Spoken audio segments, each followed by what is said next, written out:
नमस्कार, मेरा नाम है अमिताभ और दृष्टि आईएएस के इन डेप्थ श्रृंखला में एक बार फिर से आपका स्वागत है। सुनामी का नाम लेते ही समुद्री लहरों द्वारा अप्रतिम विनाश की तस्वीरें हमारे आंखों के सामने छा जाती हैं। और ये ऐसी तस्वीरें हैं जो हाल ही में जापान में आए लगातार भूकंपों के श्रृंखला के बाद हर जापानी क्या विश्व के हर एक नागरिक के मन में घर कर गई हैं। वो याद दिलाती हैं दशकों पहले की उस घटना की जहां पर बड़ी मात्रा में जान और माल की हानि हुई थी।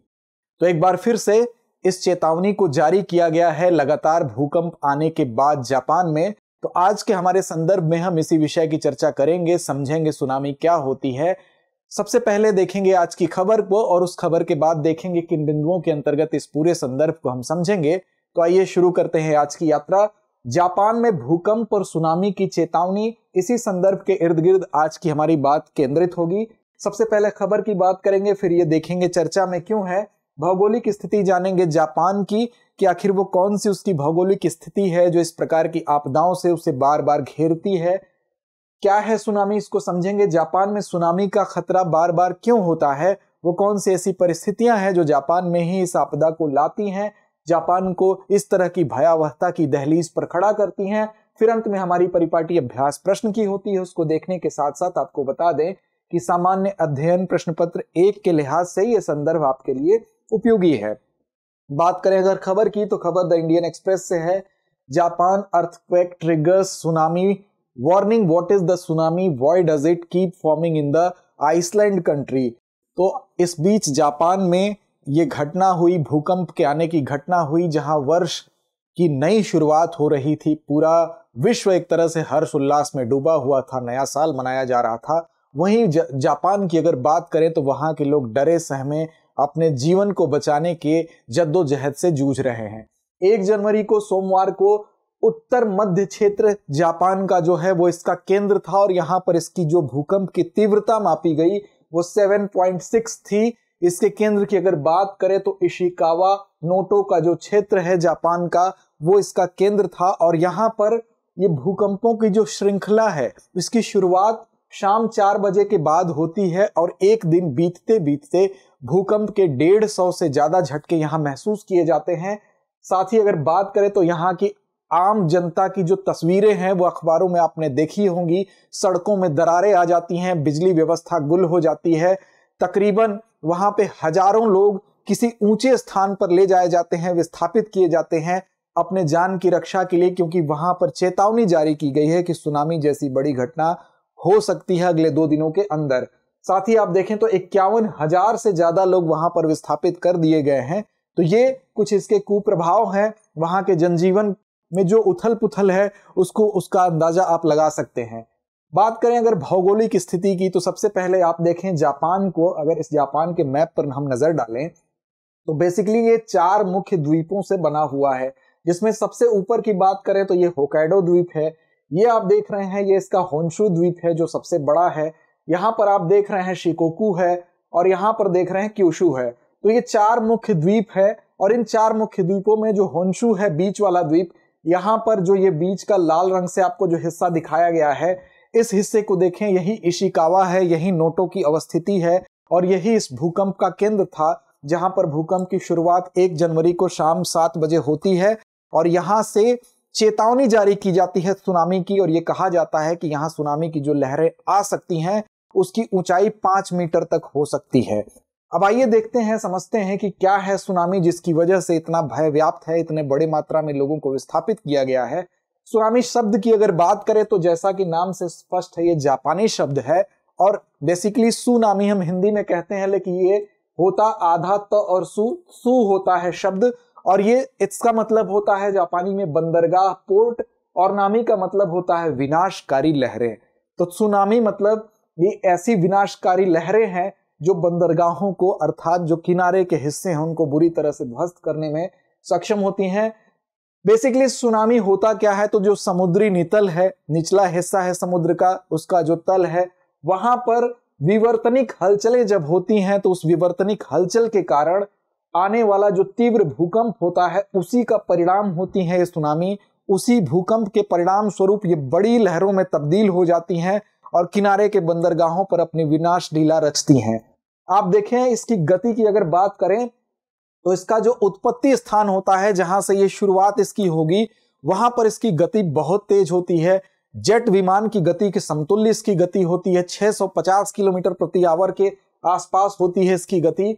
वहीं ये गति बहुत ज्यादा है, लेकिन इसकी ऊंचाई वहां पर कम होती है, 3 से 5 फीट के आसपास होती है। लेकिन जैसे जैसे ये तल पर बढ़ेगा, ऊपरी तल पर बढ़ेगा, तो वैसे वैसे तटीय क्षेत्रों की ओर जब ये बढ़ेगा तो इसकी ऊंचाई बढ़ती जाएगी और इसकी गति कम होती जाएगी। ये ऊंचाई 100 से 80 से 100 फीट तक हो सकती है। जब 2011 में सुनामी आई थी तो उस समय 15 मीटर तक की ऊंचाई की लहरें देखी गई थी।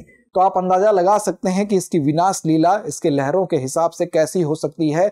5 मीटर तक की लहर, 1 मीटर तक की लहर जो होती है वो भी जानलेवा होती है। तो इतनी ऊंची लहर कितने बड़े मात्रा में यहां पर जान माल की हानि कर सकती है, आप अनुमान लगा सकते हैं। सुनामी के कुछ काजेज होते हैं, कारण होते हैं, उनमें भूकंप को इसका एक कारक माना जाता है। भूस्खलन भी इसका, भूस्खलन की वजह से भी ये सुनामी आ सकती है। समुद्र के नीचे अगर ज्वालामुखी विस्फोट होता है, मान लीजिए ये समुद्र है, उसके नीचे अगर ज्वालामुखी का विस्फोट होगा तो ये विस्फोट तीव्रता के साथ सुनामी उत्पन्न करने के लिए एक कारक के रूप में जाना जाता है। साथ ही अगर कोई उल्का पिंड या क्षुद्र ग्रह जो है वो अगर गिरता है तो भी सुनामी की उत्पत्ति हो सकती है। कुछ मानव जनित कारण भी है। मानव जनित कारण में जैसे परमाणु बम का विस्फोट करने से भी सुनामी जैसी स्थिति उत्पन्न हो सकती है। भूकंप आएगा, भूकंप से सुनामी में तब्दील हो सकता है। सूर्य और चांद का गुरुत्वाकर्षण भी इसमें प्रभावी कारक और भूमिका निभाता है। अब देखिए सवाल ये उठता है कि ये जापान जो है, यहां पर बार बार इसकी पुनरावृत्ति क्यों होती है, जापान में ही सुनामी का खतरा क्यों होता है। इस बात को हम समझते हैं थोड़ा ठीक से, क्योंकि परीक्षा के लिहाज से यही मुख्य चीज है जो हमें ध्यान देनी है। देखिए अब हमें ध्यान ये देना है कि जो सुभेद्यता है, जो भेद्यता है, जापान की भौगोलिक स्थिति में क्या ऐसी कारण हमको दिखाई दे रहे हैं जिसकी वजह से ये आपदाएं इसको भेद देती हैं। तो यहां पर देखें, विशेष रूप से हम बात करेंगे पहले जो प्लेट टेक्टोनिक जो है चीजें हैं, ये कैसे इसको प्रभावित कर रही हैं। अगर हम पूरे विश्व की बात करें तो आपको पता है कि पूरा विश्व जो है, जो 600 मिलियन वर्ष पहले गोंडवाना लैंड के हिस्से के रूप में भारत, अफ्रीका, अरब, ऑस्ट्रेलिया, मेडागास्कर, अंटार्कटिका, ये क्या थे, ये गोंडवाना लैंड का हिस्सा थे। फिर 180 मिलियन वर्ष पूर्व इनमें विस्फोट होती है, विस्फोट की घटना होती है और ये सभी अलग हो जाते हैं। इसी प्रकार अलग अलग जो प्लेटें हैं, प्लेटों की अगर बात करें तो 7 मेगा प्लेटें हैं। 7 मेगा प्लेटों के अंतर्गत अगर बात करें तो अफ्रीकन प्लेट हो गई, अंटार्कटिका की प्लेट हो गई, यूरेशियन हो गई, इंडो ऑस्ट्रेलियन हो गई, इसी तरह से नॉर्थ अमेरिकन हो गई, पैसिफिक हो गई, साउथ अमेरिकन हो गई। तो ये 7 प्लेटें हैं। इन्हीं 7 प्लेटों में जो 4 प्लेटें हैं, उन 4 प्लेटों का जो जंक्शन है, उस जंक्शन पर ही स्थिति है जापान की। अब यहां इस तस्वीर में आप देखें, जैसे यहां पर एशियन प्लेट है, यहां पर फिलिपाइन प्लेट है, यहां पर पैसिफिक प्लेट है और इधर उत्तरी अमेरिकन प्लेट है, और यहीं पर स्थिति है आपके जापान की। तो पहली बात तो ये है कि ये जो चारों प्लेटें हैं, टेक्टोनिक प्लेटें हैं, जापान के पास ही स्थित है। और यहां पर इनमें जो परस्पर क्रिया होती है, जो विवर्तनिक क्रिया होती है, इन प्लेटों के बीच में जो अभिसरण की क्रिया होती है, उसके कारण यह क्षेत्र अशांत होता है और उसके कारण यहां पर इस प्रकार का खतरा ज्यादा होता है। भूकंपीय तीव्रता का खतरा ज्यादा होता है, सुनामी का खतरा ज्यादा होता है, क्योंकि ये प्लेटें आपस में जब पारस्परिक क्रिया करती हैं तो इस पूरे क्षेत्र को अशांत बनाती हैं। तो पहला कारण तो ये है, ये टेक्टोनिक प्लेटें जो हैं उनका अभिसरण, ये इन क्षेत्र को अशांत बनाता है। ये आप कारक याद रखेंगे। अब दूसरे कारक की अगर बात करें तो सबडक्शन जोन। सबडक्शन जोन का मतलब होता है अभिसरण क्षेत्र, मतलब जो भारी प्लेटें हैं हल्के प्लेटों के अंदर अगर प्रवेश करती हैं तो वहां पर अशांत स्थिति उत्पन्न होगी।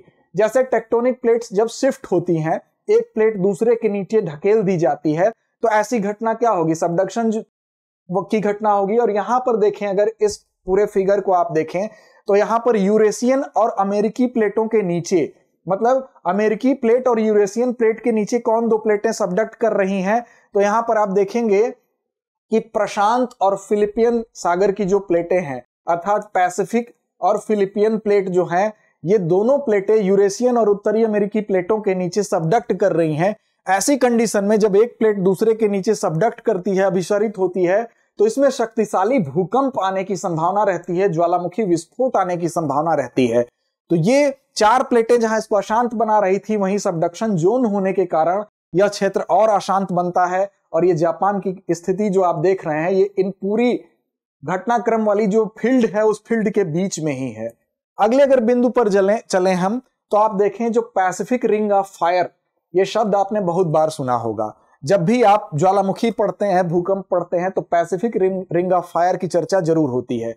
बेसिकली ये जो लाल रंग से, ये गुलाबी रंग से आपको ये दिखाई दे रहा है, ये पूरा का पूरा रीजन, इस रीजन में क्या होता है कि ये एक ऐसा क्षेत्र है जहां पर टेक्टोनिक प्लेट की सीमाओं की उपस्थिति के कारण, मतलब टेक्टोनिक प्लेट की उपस्थिति इस क्षेत्र में, इस पूरे रीजन में यहां पर अधिक है। इसके कारण यहां पर भूकंपीय जो गतिविधि होगी वो ज्यादा होती है। अगर पूरे विश्व के भूकंपों की मात्रा की बात करें तो 75% ज्वालामुखी और 90% भूकंप पैसिफिक रिंग ऑफ फायर अर्थात इस क्षेत्र में आता है।